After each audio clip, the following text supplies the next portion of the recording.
narcissistic land mammal say at the party?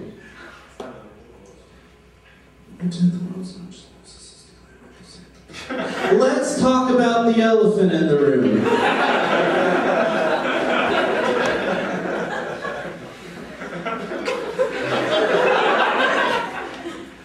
That is a true story. It's my set list. I don't want anybody to feel cheated, alright? I wrote it there. Let's get started.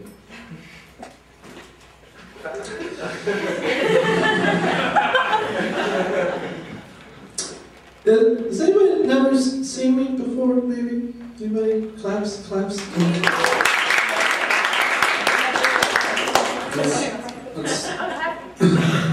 Let's start with an introduction. My name is Cody Hughes, and if you Google my name, there's an article by the Daily Tar Heel that pops up. It's basically a miniature review within the context of a larger review of a stand-up show that I did. But I'm gonna recite to you what they wrote about me. But because it's written by the school newspaper, I want you to keep in mind the phrase, "There's no such thing as bad press."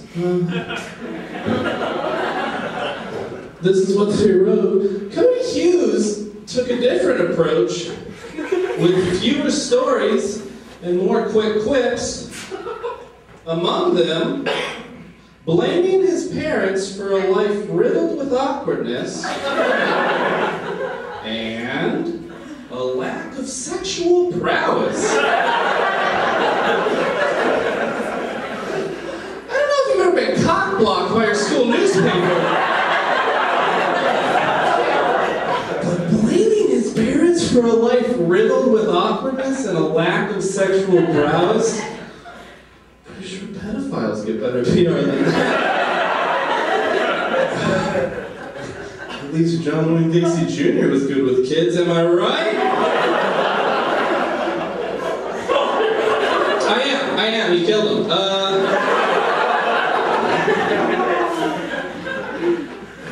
Blaming his parents for a life riddled with awkwardness. I don't have a problem. Listen, I don't have a problem being called awkward. I am awkward. I do have a problem with the verb riddled. It implies that I'm somehow puzzled as to why my dick has such an unimpressive resume. And I'm not. Here's why. Exhibit A.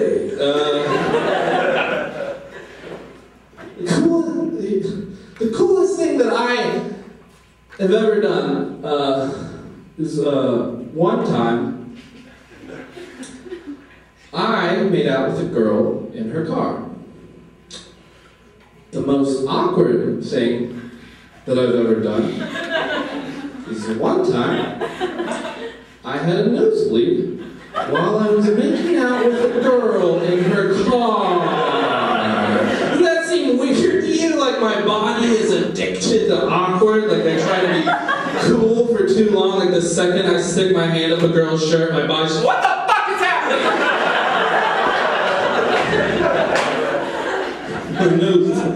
That's the gene I'm gonna pass on to my son, by the way. The sexually aroused nosebleed. Make the sex talk a lot easier. What's a vagina? Vagina is something you're never gonna have to worry about.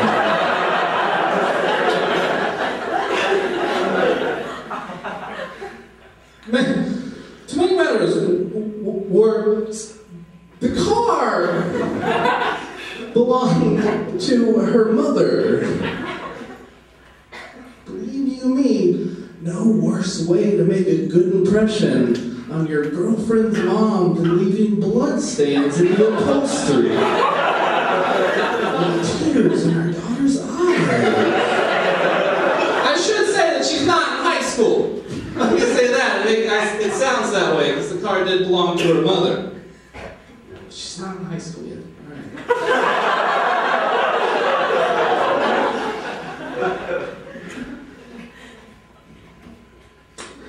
top it off, I convinced this girl to spend the night at my apartment, but her cell phone was off, and that prompted her mother to call the police because her daughter was missing and her car was gone.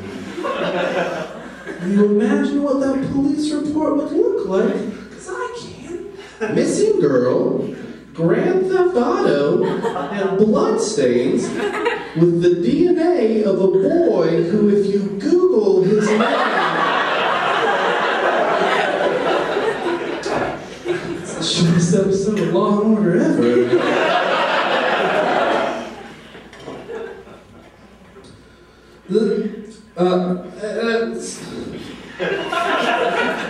Let's talk about the awkward. Let's start at the source. Like this is the first. I'll tell you about the first time I found out I was awkward. The first time it was the moment of my first kiss, which is a horrible time to find out you're awkward. That's like being in a car that doesn't have brakes, and then you realize you're Dale Earnhardt Jr. and you're about to learn the meaning of the phrase "like father, like son." I live in Chapel Hill. I watch NASCAR every week.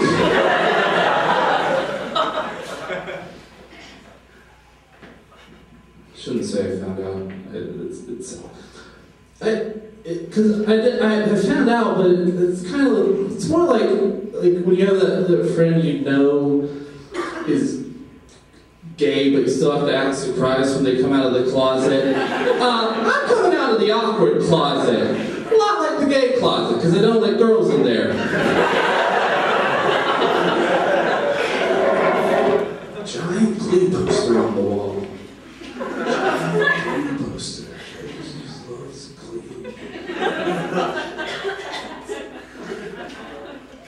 I wrote this set 2 years ago, so bear with me while I ad-lib, while I try to remember jokes, fun parts. I have a theory that my parents raised me to be awkward just so they wouldn't have to have a sex talk with me. It's like, honey, I think we should have a talk with Cody. Well, I think we should keep letting him talk to his markers. You tell that blue marker champ you want to be an asexual, right? Right, Dad? Then we slap high fives. I don't know what asexual means, Dad. But it sounds good, and I love high fives.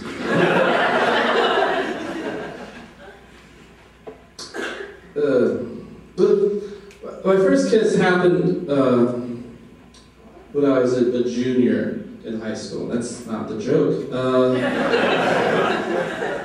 But junior year of high school, that's kind of what I like to call it, the lonely side of the first kiss bell curve. I drew it for y'all. This is precocious, and this is average, and this is weird.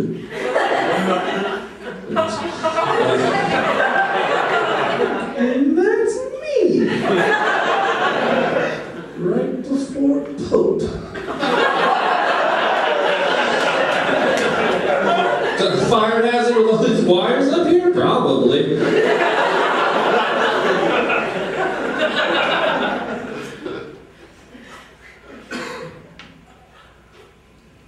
But it's your typical story. Boy meets girl, boy likes girl, boy tricks girl into liking him by making her a mixtape. Thanks, Death Cab for Cutie. Yeah, that guy, Death Cab for Cutie mixtapes. Oh, it's hot. Sophomore year of high school. All right. That's when Death Cab was popular. But it finally happened. I'll tell you how it happened. We were laying on her bed, and it's important to note that it was a twin-size bed. I don't know if you've ever laid in a twin-size bed with anybody else, but it's very pretty hard not to touch the other person. But as I found out, it's not impossible either.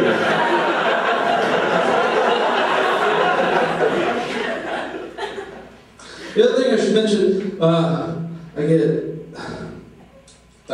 when I get tired, I have a tendency only to talk about how tired I am.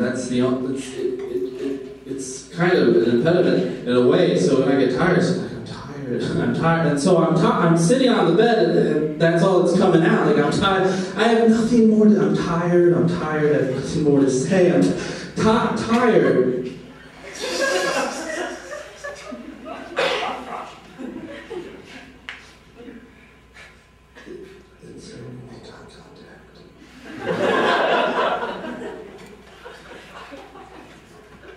And she leans in.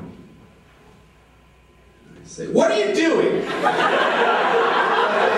Not my best moment.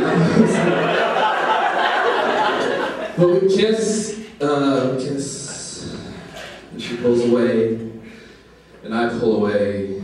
I say, "I'm still tired."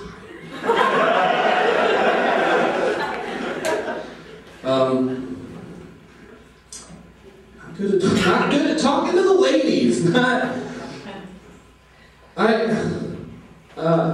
I try. At least I try, right? You know, that's the important part. I try. For example, I have a friend. Sometimes she'll give me rides on her moped. Which I enjoy because it affords me the opportunity to tell her my secrets without her hearing me.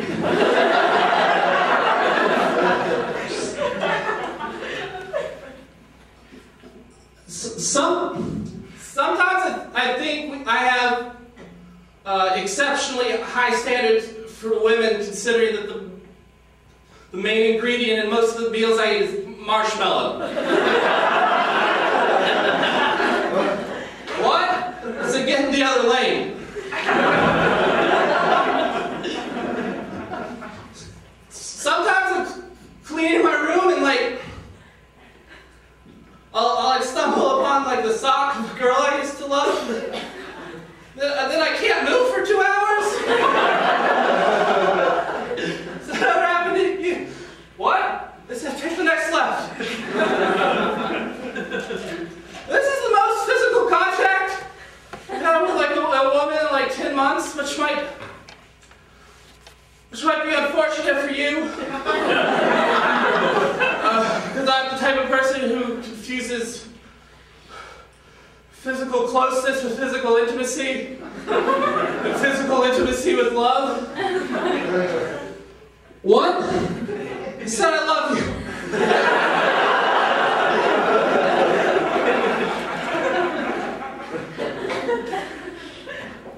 You guys are awesome.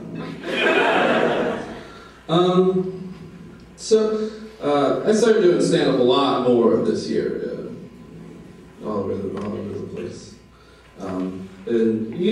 The joke I usually start my set with is as follows. You guys think that's going to be tall enough? I'm going to sit down and read y'all something, but the joke I usually start off with is, hey!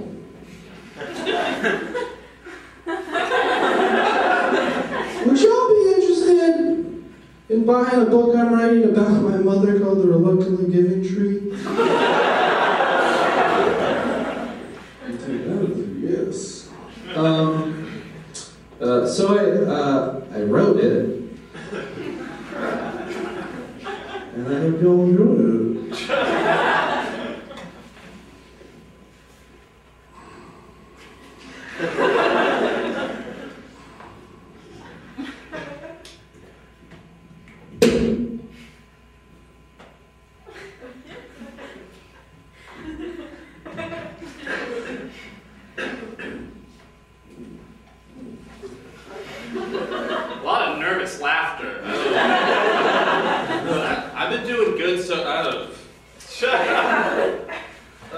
The Reluctantly Giving Tree with Cody Hughes.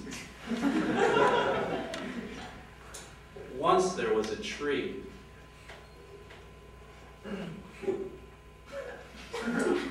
And she loved a little boy.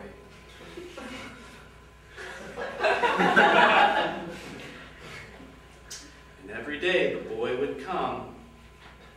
And he would ask for a trampoline.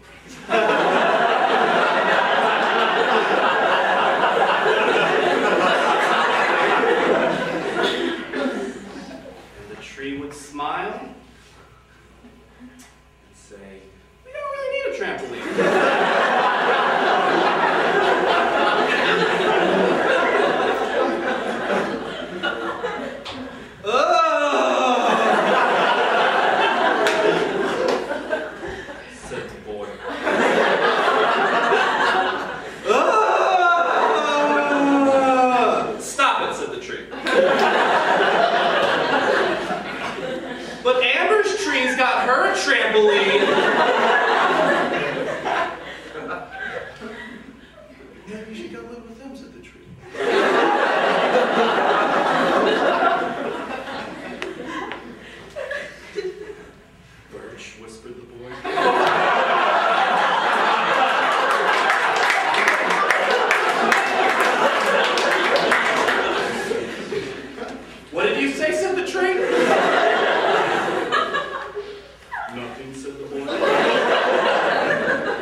It went into remission, which is good.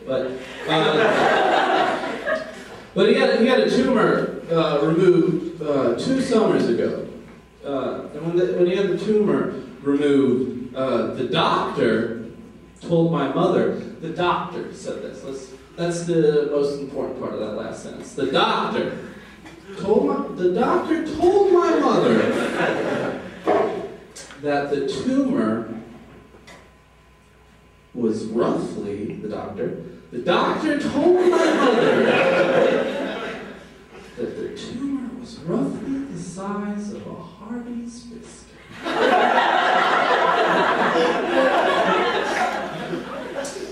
Huh?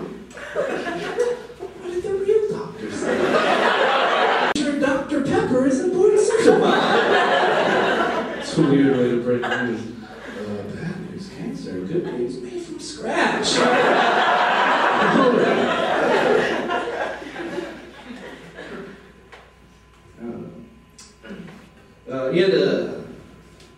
He had to go through chemotherapy this past summer, which got hard for a while. Not because of the chemotherapy. When's that ever hurt anybody? But because of my mother. Because she doesn't understand boundaries or innuendo. So I understand that you lose all of your hair when you go through chemotherapy. Like all of your hair, but she still felt the need to explain it to me. But she wouldn't say pubic hair. My mother says personal hair.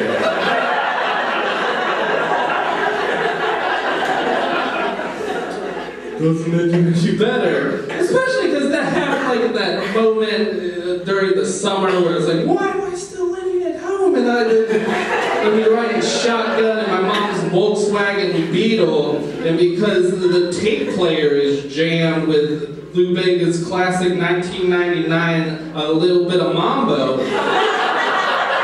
my brother, my creepy little brother, who's sitting in the backseat as we're taking him to cello camp, he's singing Lady Gaga's Poker Face a cappella, because, and I quote, I'm as good as the people on Glee, which he's not.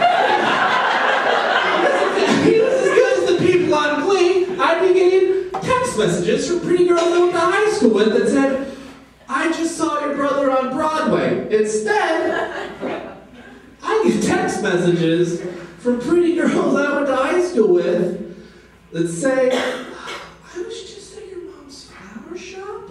She wasn't in, but your little brother was in the back singing church hymns to the hydrangea.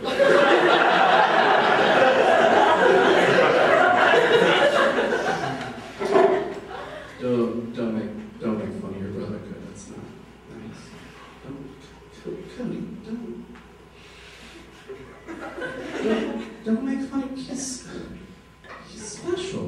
Yeah, is that why he's wearing khaki pants underneath his sweatpants, Mom? Caleb, what are you doing?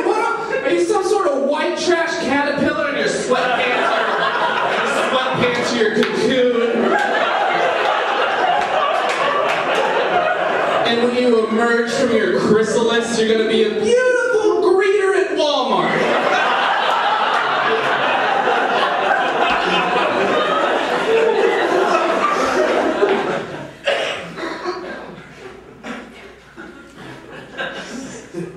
So at that moment, you hear your mother say your father's personal hair. And you type that into the Google search in your mind. No results returned. Did you mean your father's pubic hair? Would you like to do an image search? Yes and yes, Google. Yes and yes. It's in there. It's in there. That picture's in there. We were all children once. Don't lie. You guys never saw your dad's peanut butter.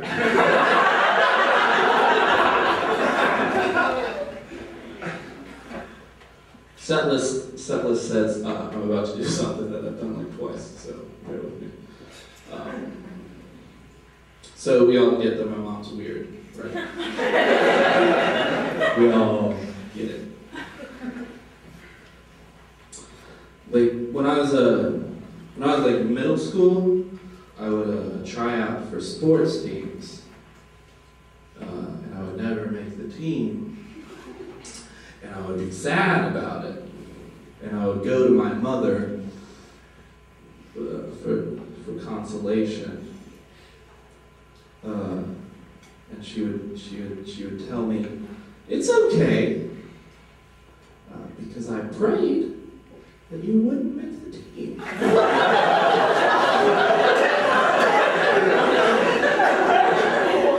Because I didn't want you to get hurt.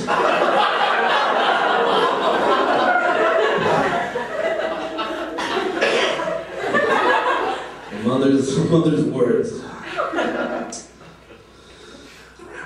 Wrapped around me like a body bag.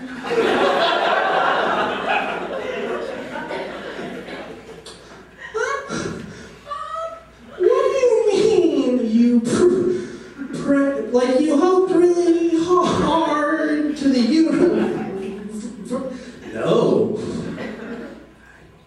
She petitioned a supernatural being for my failure. And not even like a dead uncle. She went straight to the top. Call up number one. What a waste of a prayer. I wasn't gonna make the team. I was a tub of butter on legs. Like you'll notice, like now I look like a full-grown man, but you'll also notice that my arms never really hit puberty. So I have these Kermit the Frog arms on this Fozzie Bear body.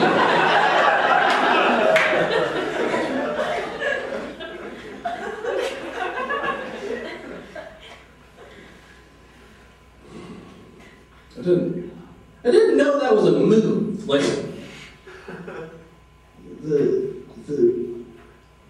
that's like when, like in middle school, you're playing Foursquare, and the king's like, new rule, king can't get out. That's very. See, I've been practicing this bit. Bear with me. Chuckle, chuckle, chuckle. The point is, my mom and God are in cahoots.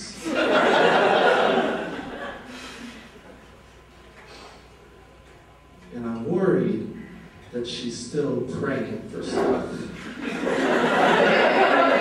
Like right now. If that sounds paranoid to you, then somebody, anybody, explain to me why I have nosebleeds when I make out with girls without using the phrase divine intervention.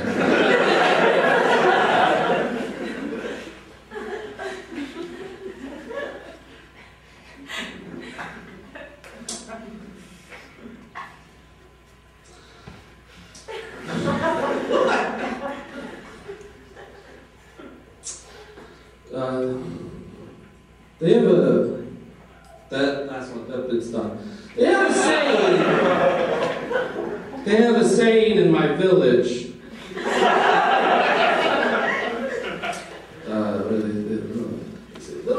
What are little boys made of? Little boys are made of snips and snails and puppy dog tails. That's what little boys are made out of. What are little girls made out of? Sugar and spice, their mother's advice, and have hearts made of ice. And kill everything nice. That's what little girls do. That's not fair, Cody. That's not fair. Not every relationship ends poorly. Yeah, I know not every relationship ends poorly, but then again, not every trip to the Harris Theater ends with me falling asleep in the bathroom with the pockets of my pants filled with free sugar cookies.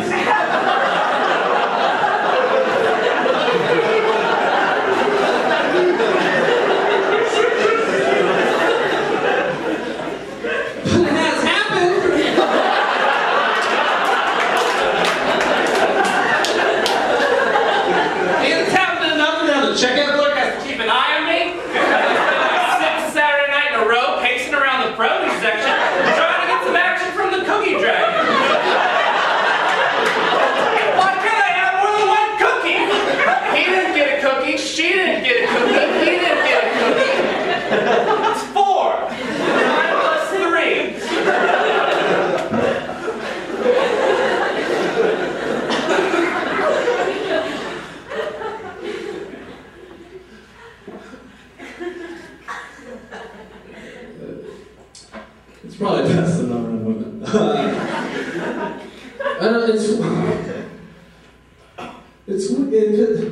Like I just can't hit on women. Because especially here, there's women here that treat their bodies like Tibble. And that's hard when your entire look just screams, I can't wait until the day they find a way to attach a feeding tube to a bag of Totino's pizza rolls.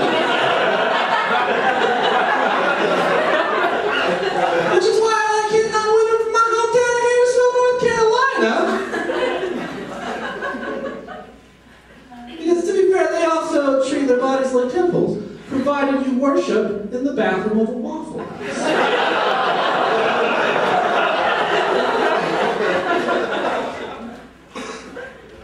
I'll tell you this about my hometown of Hendersonville, North Carolina. Hendersonville, North Carolina was recently named Friendliest City in America. I'll tell you how it happened. My mother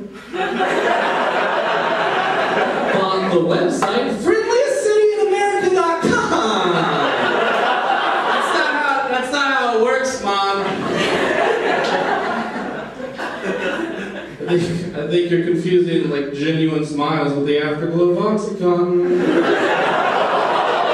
I don't condescend people who use Oxycontin either. Like, what else are you supposed to do when you wake up day after day after day and only remember that you live in a town with 3 Walmarts and your wife's showing no signs of slowing down her 20-year-long diet of only eating at restaurants that start with the letter B and then with the letter O jangles? Is that right?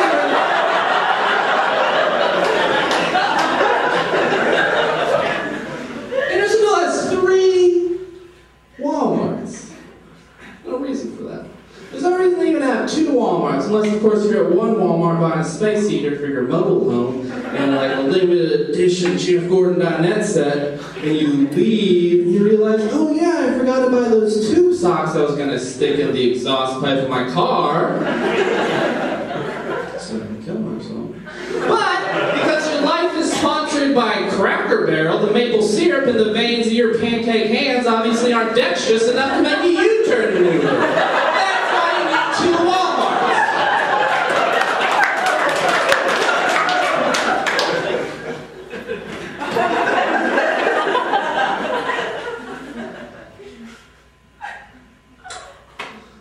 I know Hendersonville's not the friendliest city in America. I know that.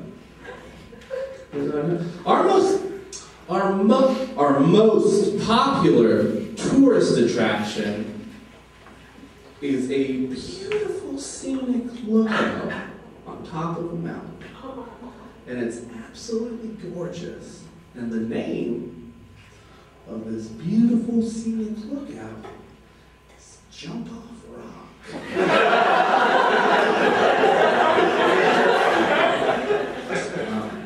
Not very subtle. I think the only way it can be less subtle is if you're on top of the mountain, they just put a sign that says Jump Off Rock, and then beneath it in parentheses, she's not getting any less cocaine.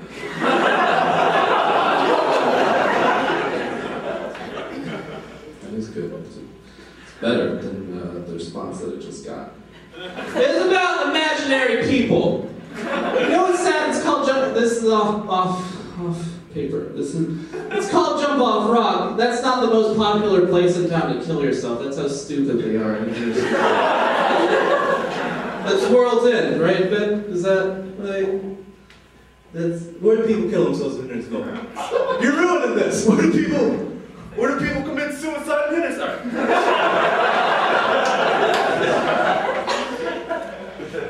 My point is, buying a website doesn't make something true. I would spend my entire senior year of high school just buying websites, just like www.codyisawesome.com, www.codyisnotavirgin.com, www.seriouslythat'snotavirgin.com, www.whydoesn'tanybodybeleieveme.com, www.isitbecauseI'mcaptainofthejuggling.com.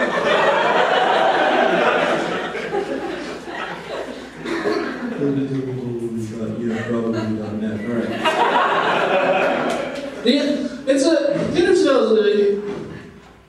It's a very rural, very religious town. And when I was in 8th grade, our science teacher asked our class, "Who here believes in evolution?" And I was the only one who raised my hand. It's almost as if he had asked, "Who here will graduate high school without a baby?"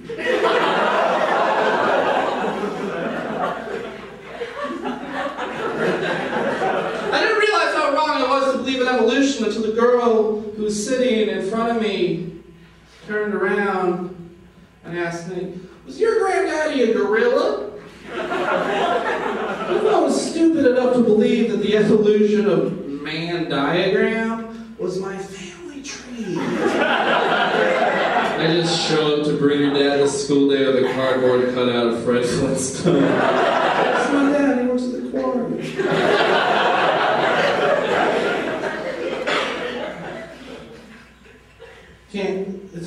It's hard to blame Hendersonville though. It's hard to blame your town when its two main exports are like racist memorabilia and fat Girl Scouts. Have you guys ever seen a fat Girl Scout? It's confusing. So you don't know if you're buying cookies or it's some weird service where you pay to watch them eat cookies. Just hordes of desperate diabetic men. Wives won't let him eat any more sugar. Just like, I'll pay you $20 if you let me watch you eat a sleeve of Thin Mints.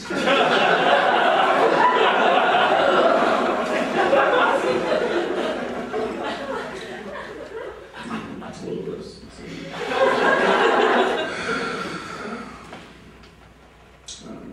We have a lot of Southern Baptist megachurches in Southern Baptist megachurches.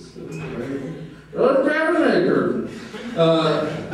realized that Southern Baptist megachurches are a lot like the state fair. And not for the obvious reasons where everybody's related and dead behind the eyes.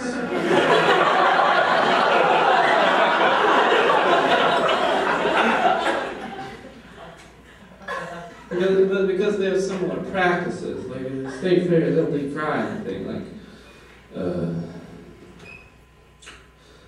Snickers, Oreos, your self-esteem.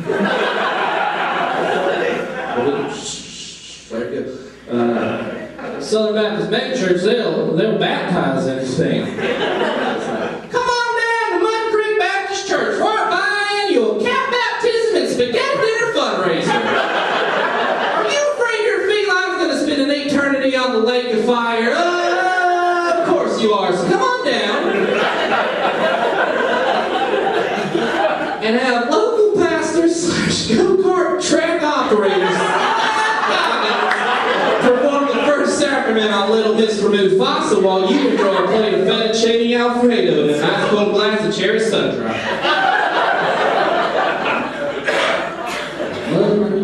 Church.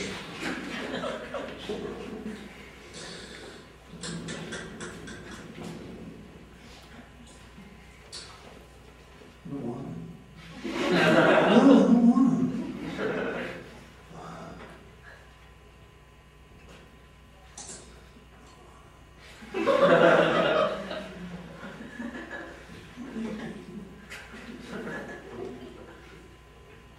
The most popular restaurant in Hendersonville, North Carolina. So it's like, should I say?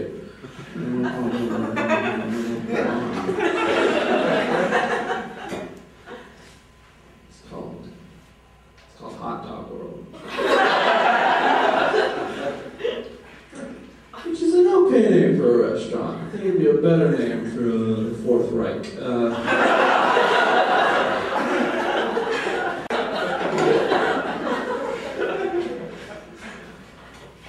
That's a joke about kosher. I'll squeeze any laughter I can out of that. There's a bunch of different possible punchlines, but it all has to do with people who eat hot dogs and Nazis. I don't know why.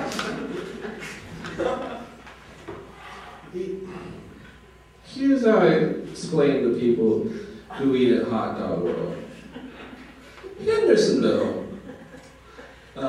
is like a perpetually sinking Titanic. And the people who eat at Hot Dog World are the people who never even tried to get off the boat. Where's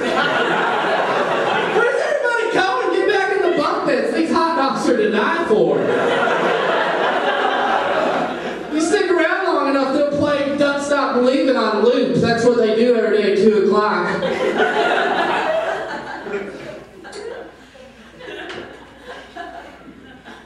Maybe the girls you went to high school with can bring their children to cough on you. That's...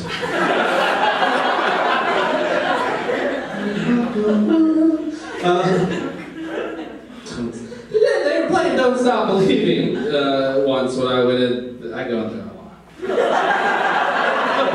It's my MO. Not modus operandi, morbid obesity. Just smart. Let's go with that.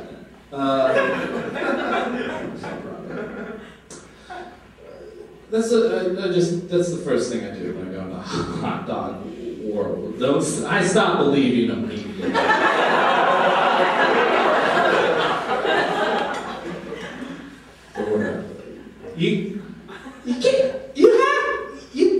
Slaw dog? Like, that's not a real word. Like, if you're gonna start making up words, you gotta stop believing yourself a little bit. Slaw dog. I was at Hot Dog World. In Western North Carolina, we have this very pretty local weather lady named Julie Wonder. That's true. It's true. I hear your laughs of disbelief. It's true. And she was getting her food as I was just getting in line, and everybody was sort of excited that she was there. So much so that the man who's standing in line in front of me said to her, "I watch you every morning." I realize it doesn't sound that creepy when I say it, so let's take it again from the top. This time with a southern accent. I watch you every morning. Somebody's getting fat in a porta-john tonight. Tomorrow's forecast is sadness. I feel bad for the guy because I know what he meant. He meant I watch you on TV every morning. I watch you on TV every morning as a compliment. I watch you every morning is a preamble to the phrase when I tape a cutout of your face to a sex doll and feed it eggs and grits for breakfast.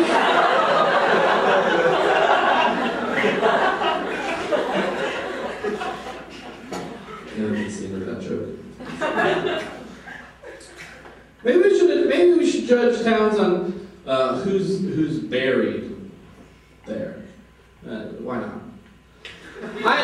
I've been having it's an interesting topic, but I've been having trouble introing into this joke. Maybe we should judge towns on who's buried there. Yeah! Great idea, Cody. Why? Is it because Thomas Wolfe, American author Thomas Wolfe, is buried in Hendersonville? Wrong! Well, it's true, but wrong. You know who's buried in Hendersonville? World's largest twins. The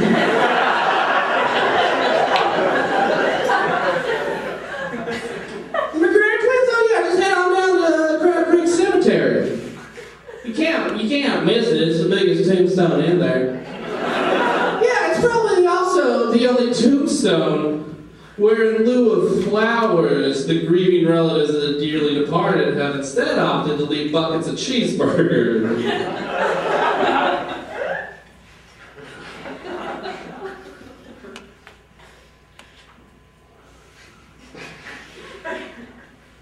I want to make fun of them.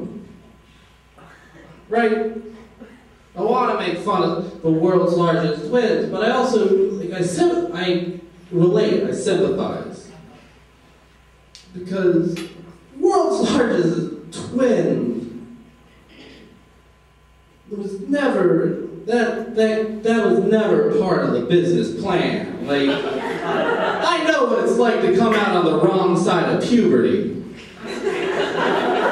Right? Yeah, I am right. Some ugly ducklings don't become swans. Some ugly ducklings become ugly ducks. Like,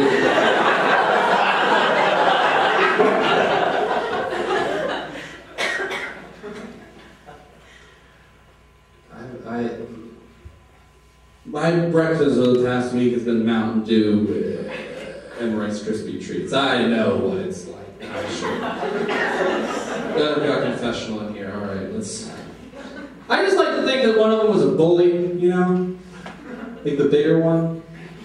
Like, Billy, can you come in here for a second? Billy? What's this? Billy, look at me, Billy. Billy, I swear, if I find another bag of baby carrots under your bed, Billy. Billy, you know we have a photo shoot coming up next week. No, I don't need you, Billy. We're twins. They can just take a picture of me twice. You think the esteemed readers at Fat Quarterly, the seasonal magazine for chubby twins, can tell the difference? No. Now get in the kitchen. I'm making Mom's old soup recipe, and I need help remembering if it's 1 part's gravy, 2 parts mayonnaise, or vice versa.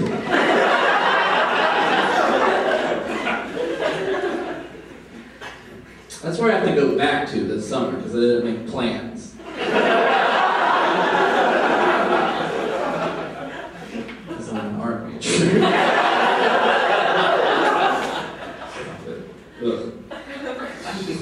Like, especially, it's hard to be, career in the arts is hard, right? Especially for me, because I'm not the type of person who handles adversity well. I'm not the type of person who life knocks over and he gets back up. I'm the type of person who, if he loses his fingernail clippers, within a week he'll be homeless. It's like, I come scratching out, just my long fingernails and my pubic lice, and my hobo rapid legal lady suit project, her child from previous marriages, nice blood puddle. Which is why I started making things up. I'm going to start making things up whenever somebody asks me my post-grad plans. It's like, oh, what do I do? I'm starting a space camp for poor kids. 0 G's for 0 G's. I don't have a lot of money either, so it's just going to be me in my living room with a pogo stick and a box of Capri Suns, letting Fly Me to the Moon by Frank Sinatra. It's arts and crafts time, kids. Today we're making a homemade spacesuit, so everybody grab a bicycle helmet, a jean jacket, and a snorkel.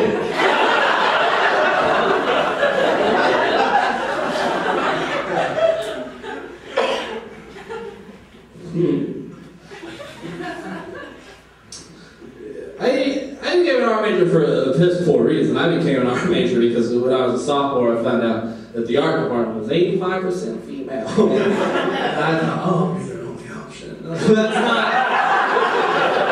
No, like in movies, like romantic movies especially, inevitably, like the female lead will say to the male lead, like, I wouldn't have feelings for you if you're the last person on earth. That's my dating strategy.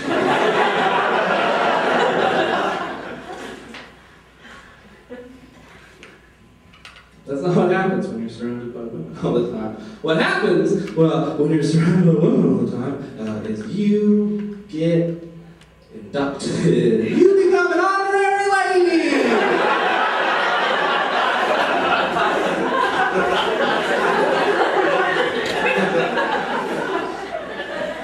Like Jane Goodall amongst the gorillas. Except instead of gorillas, it's girls who make art about their periods, so...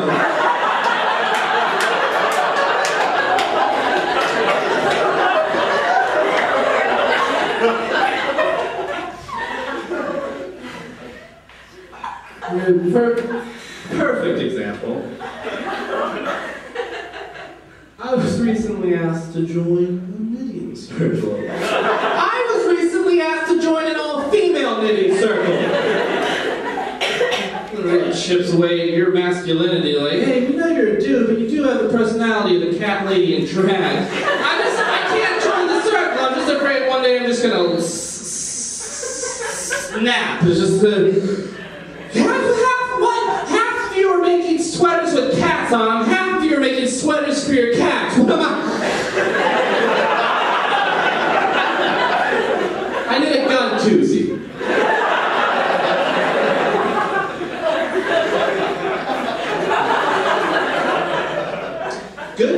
Good news, I'm an art major, but go here on a tuition grant, which means I don't pay for my classes. Taxpayers pay for my classes. Yeah! Yeah! So I wrote a letter to taxpayers thanking them for their generosity.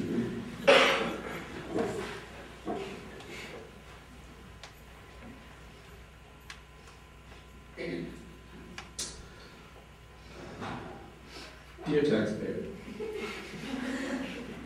hello. My name is Cody Hughes, but please don't call me that. That's my slave name.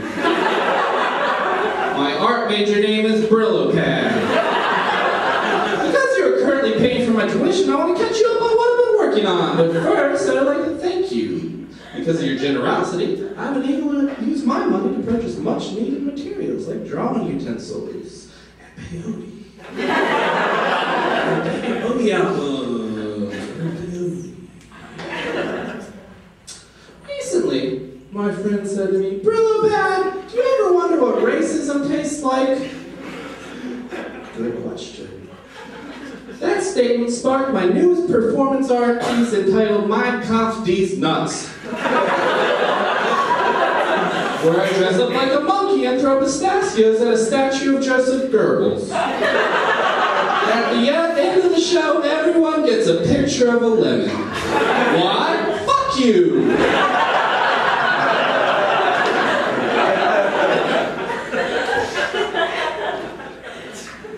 Included with this letter is a drawing from my series entitled Crucifix Made of Sock Monkeys. It's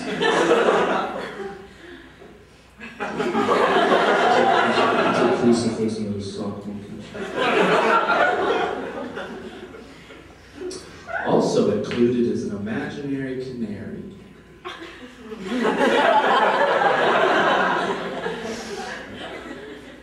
You are welcome. Sincerely, Brillopad. P.S. Why is my printer growling at me? P.P.S. Oh yeah, peyote.